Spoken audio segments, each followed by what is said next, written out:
नमस्कार दोस्तों, मैं हूं आपका दोस्त इंजीनियर अभिषेक सिंह और आप देख रहे हैं सिविल इंजीनियरिंग सपोर्ट। दोस्तों, अगर आप घर बनवाने वाले हैं या फिर घर बनवाने की आपकी प्लानिंग चल रही है तो ये वीडियो बिल्कुल आपके लिए होने वाली है। क्योंकि दोस्तों, घर बनवाते समय कुछ लोग बहुत छोटा से छोटा गलती भी कर लेते हैं और दोस्तों आगे चलकर वही गलती दोस्तों उनको बहुत बड़े खामियाजे के रूप में चुकाना पड़ता है। आज का हमारा टॉपिक है कि ईंट की जुराई करने से कितने देर पहले दोस्तों ईंट में पानी देना सही रहता है। दोस्तों, हमेशा अगर मान लीजिए हम सही समय पे पानी नहीं देंगे तो वो वेस्टेज ऑफ वाटर है, वेस्टेज ऑफ मनी है, चूंकि उसके लिए आपको लेबर लगाना पड़ रहा है, और वेस्टेज ऑफ टाइम है दोस्तों। तो इन सभी चीज़ को बचाने के लिए आपके पास सही जानकारी का होना बहुत ज़्यादा ज़रूरी है। दोस्तों, आपको मैं एक फैक्ट बताता हूँ, एक थियोरेटिकल चीज़ बताता हूँ, जिसके बाद आप समझ पाएंगे कि ईंट में पानी देना ज़रूरी है भी या फिर नहीं है। दोस्तों, अगर बात कर लेते हैं कि ईंट में पानी देने से हमें क्या फ़ायदा होता है।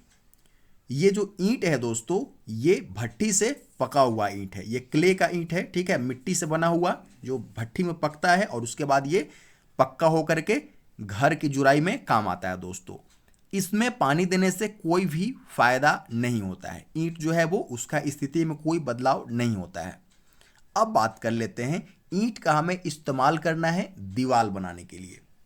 दीवार बनाने के लिए हमें ईंट के साथ साथ मोटार यानी कि बालू और सीमेंट का एक मिक्सचर का भी जरूरत होता है। दोस्तों, अब उस मिक्सचर की बात कर ली जाए तो अगर हम ईंट की जुराई करते हैं सूखे ईंट के साथ तो क्या होता है कि उसमें दोस्तों सीमेंट और जो बालू का मिक्सचर है उसमें भी पानी दिया जाता है।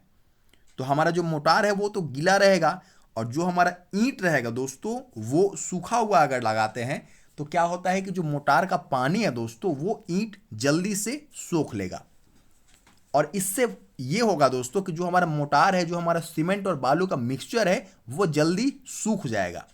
लेकिन दोस्तों, सीमेंट को अच्छे तरीके से सेट होने के लिए उसका भींगा हुआ रहना, उसमें मॉइस्चर कंटेंट रहना बहुत ज़्यादा जरूरी है। दोस्तों, मैं आपको बता रहा हूं कि ईंट अपने अनुसार दोस्तों 12 से 20% तक दोस्तों पानी सोख सकता है।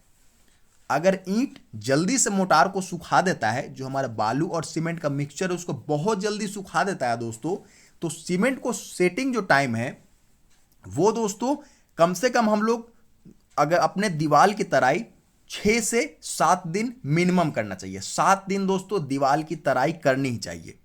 7 दिन तराई करने से दोस्तों फायदा यह होता है कि जो हमारा सीमेंट है उसको बनाने में पूरे 40% सिर्फ और सिर्फ चूना का प्रयोग होता है। चूना को स्थिर होने के लिए दोस्तों ऑक्टेट फॉर्म में आने के लिए पानी की जरूरत होती है। दोस्तों, आप अब तक समझ गए होंगे कि दीवार में पानी देना बहुत ज़्यादा जरूरी है। अब आज का हमारा ये टॉपिक है कि क्या ईंट में पानी देना चाहिए या फिर डायरेक्ट हम दीवार पे दे सकते हैं। तो जिस तरह से मैंने बताया कि ईंट में अगर पानी नहीं दिया जाता है तो ईंट पहले तो मॉइस्चर खींच लेगा, मोटार सूख जाएगा और हमारा जो स्ट्रेंथ है वो नहीं आ पाएगा। तो ईंट में पानी देना है, इतना क्लियर हो गया दोस्तों। अब एक और सवाल आती है दोस्तों कि आखिर पानी देना है ईंट में तो वो कितना देर पहले देना है। आप ये भी हो सकता है, बहुत से लोग बोलते हैं कि 1 दिन पहले देना है, बहुत से लोग बोलते हैं कि जिस दिन जुराई है उसी दिन सुबह में देना है, बहुत से लोग बोलते हैं कि नहीं आप डायरेक्ट जो है भिंगाते जाइए और ईंट पे ईंट लगाते जाइए, जुराई करते जाइए। लेकिन दोस्तों, मैं आपको बताने वाला हूं ईंट में पानी डालेंगे वो धीरे धीरे दोस्तों सूखता रहेगा, इसलिए लेबर पेमेंट साथ ही साथ पानी, इलेक्ट्रिसिटी बिल बता रहा हूं दोस्तों कि आपको ईंट की जो तराई है वो जुराई वाले दिन सुबह सुबह कर लेनी चाहिए। आपको ये आश्वस्त करना जरूरी है दोस्तों कि ईंट जब तक दीवार में लगे वो बिल्कुल भींगा हुआ होना चाहिए। आप दोस्तों जिस दिन जुराई करवाना है उस दिन सुबह में आप ईंट को गीला कर सकते हैं और जब जुराई का समय आए दोस्तों, मिस्त्री आपके साइट पे आ जाए, तब आप एक बार फिर से उसमें पानी मरवा सकते हैं और गीला ईंट आप लगवा सकते हैं।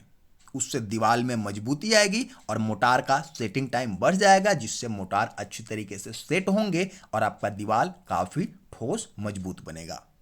उम्मीद करता हूं आपने हर पहलू को अच्छे तरीके से समझा होगा। फिर मिलते हैं। धन्यवाद दोस्तों।